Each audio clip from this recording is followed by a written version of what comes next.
I know people travel from near and far. We have, I think, a high school contingent here, some Cornell, BU friends, you know, Boston friends and family. So thanks to everybody for coming in.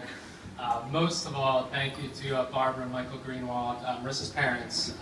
And for those of you who don't know, you know, they put all this together. And it was completely drinking their booze and eating their food tonight. So you should, if you don't know them, they're some of the most wonderfully generous and welcoming people.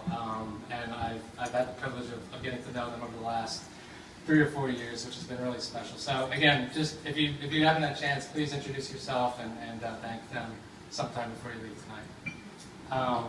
So on to the birthday girl. So my first Marissa Greenwald birthday experience. Back in 2011, we've been dating for 5 or 6 months or so, and so her birthday's actually not tonight. If you don't know, November 28th. It's generally around Thanksgiving, which is why we did the party, obviously. So a few years ago, you know, we were kind of parting ways. I was going probably back to Arkansas to hang out with my folks and my family for Thanksgiving. She was going down to Florida to be with her family for the holiday. And I remember before we kind of parted ways, I said, Marissa, your birthday is next week. We're going to miss it. But when we get back, like early December, you know, we can pick out a night or a day that we can hang out. You know, go someplace special, or we can go to a show. I don't know. See what's going on around town. And she looked at me with a dead serious Marissa Greenwald stare. And she said, "I do not celebrate my birthday." And I was like, "Oh gosh, I'm sorry." I celebrate my birth week. Which is true. The next week, I think we went out one night with friends. There was a night with the family. Her and I had a special night set up for a dinner. And then the weekend came. We went to the bars with some friends. So it was truly a 7-day event. Full. Marissa, my So this is, you guys are getting off like this is 1 day. We got 6 more to go, aren't we? But anyway, so another kind of fun fact about Marissa. I'm probably getting in trouble for saying this, but Marissa. Get in trouble. Yes. Marissa falls into the 1%. She is in the 1% of Americans who never learned how to ride a bicycle. Which? Tammy's in the same one. Oh, about 1%.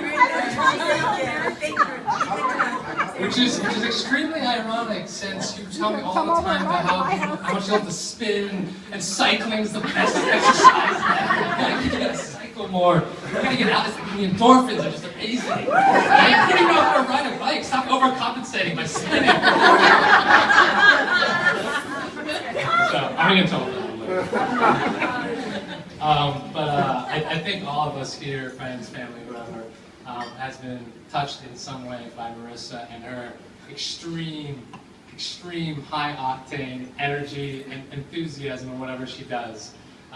You know, it's gotten to the point where I don't even have to say anything for a quiet space, museum, at a movie. I just give her the, "You're here, we need to be here." You're in Marissa mode, we need to bring it down. But I think everyone knows that she's extremely enthusiastic, very high energy, and in a very positive way that's affected, I think, everyone in this room.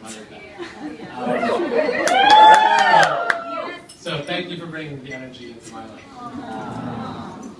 But on a more serious note, you know, Michael mentioned this earlier, but I get to see this on a daily basis. She's a really devoted sister as well as daughter to her parents. I've seen on a daily basis how much time and energy she devotes to her family, which I love to see, because I'm the same way. I feel strongly about family connection. I think it's very important. So I think she talks to at least one of her family members once a day, at least.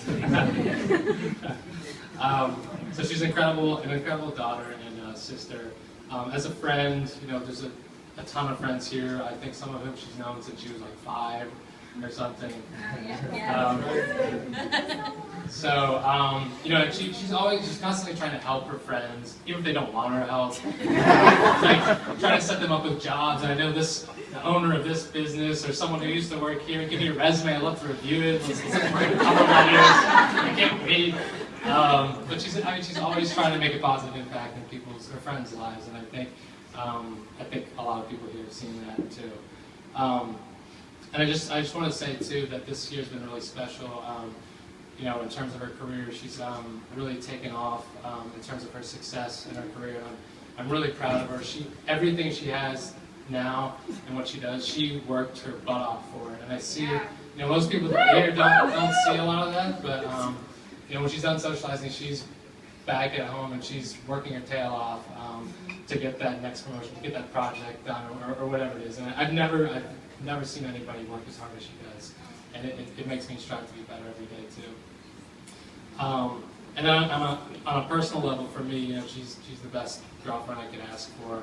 I won't be able to articulate this, and I'll probably start crying if I stay up here too long. But she does make every single thing I do better.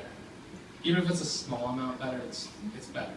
And I can't wait to spend the next 30 birthdays, every single one of them with you and beyond.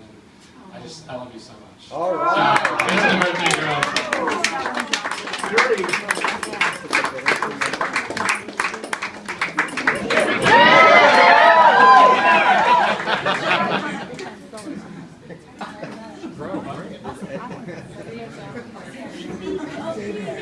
Marissa, if we know something about Marissa, she wants to. I'll try to be brave, and it's pretty hard to talk that, but as my Boston and other friends know, I do love to give a good toast, good speech. In my DNA, as you can tell, it's my brother. So first off, as I like to start off, and it really applies to this room, I just want to say that this is an extremely attractive room. Everyone here is extremely good looking. I'm so proud of how great everyone looks. That was a requirement. It was a litmus test. We sort of screened everyone pre-invite, so you all definitely made the cut. It's again really hard to go beyond what Keith said. So thank you so much, and Michael. I just wanted to say something that struck me this past season when I was doing recruitment actually with Parthenon. I was up at Cornell giving an interview, and this guy, this 21-year-old, I asked him why he chose Cornell and why he chose the activities there that he did. And he said, he just sort of looked at me, and he was this really type A guy, and I'd already determined in the interview that it wasn't gonna work for us. I didn't know if he was gonna get the offer, but I was kind of humoring him at this point. But he said, and this is really simple, but it really struck me. He said, we are all the average of the 5 people we spend most of our time with. And I just really thought about that, and I kind of stopped listening to some of what he was saying afterwards. But it really struck me, and I thought about who I spend most of my time with, and I definitely, have a lot of Barbara Greenwald in me, which is pretty undeniable. Whether it's my voracious appetite to pile through newspapers or my uber serious stare, coupled with sometimes a sharp humor, a sharp tongue, or hopefully a little bit of Keith's tranquility and calmness is rubbed off, but as you can tell, probably not enough. And of course, my jovial and always up for a good time father, who's definitely rubbed off a bit. But I thought about it more in terms of the people and the groups that I've had in my life that are here tonight, and just how all of you really helped kind of form me into who I am. Whether it's my Windsor friends, who I'm so glad to see here. Thank you guys so much for coming. And my Cornell friends who are here from New York and Canada. And then my business school friends, both my year and actually Keith's year. I'm friends with a lot of them. And then my colleagues, both current, a few of them are here tonight, and former.